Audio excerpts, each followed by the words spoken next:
2016 সালের 3 October smart card বিতরণ কার্যক্রম শুরু করার পর 8 বছরের বেশি সময় অতিবাহিত হয়েছে। এ সময়ের মধ্যে দেশের সকল নাগরিকদের হাতে স্মার্ট কার্ড তুলে দিতে পারেনি সংস্থাটি। এপ্রিলে স্মার্ট কার্ড বিতরণ শুরু করবে ইসি। হালনাগাদ কার্যক্রম শেষ হওয়ার পরেই 12 এপ্রিল থেকে স্থগিত থাকা স্মার্ট জাতীয় পরিচয়পত্র বিতরণ শুরু করবে নির্বাচন কমিশন। সম্প্রতি নির্বাচন কমিশনে অনুষ্ঠিত এক সভায় এ নির্দেশনা দেওয়া হয়।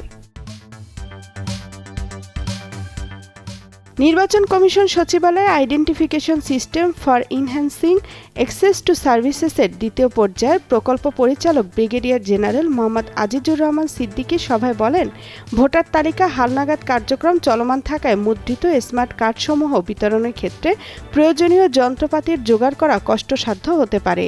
এছাড়া অফিসের কারিগরি যন্ত্রগুলো বর্তমানে হালনাগাদ কার্যক্রমে ব্যবহার করা হচ্ছে।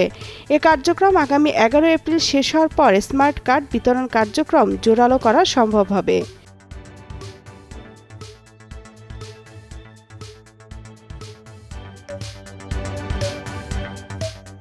ইসি সূত্র জানায়, চলমান হালনাগাদ কার্যক্রম শেষ হওয়ার পর 12 এপ্রিল মুদ্রিত স্মার্ট কার্ডগুলো বিতরণের কার্যক্রম শুরু করার নির্দেশনা দেওয়া হয়েছে।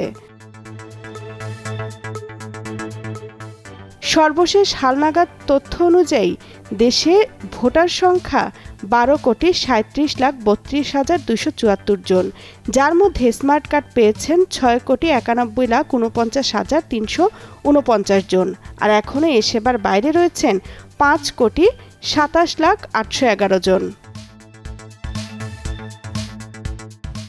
চলমান বাড়ি বাড়ি গিয়ে ভোটার তালিকা হালনাগাদ কার্যক্রম শেষ হলে জুনে আরও একটি ভোটার তালিকা প্রকাশ করবে ভোট আয়োজনকারী সাংবিধানিক এ সংস্থাটি।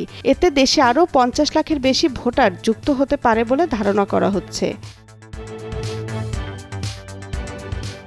তামান্না তাহসিন খান, কালের কণ্ঠ।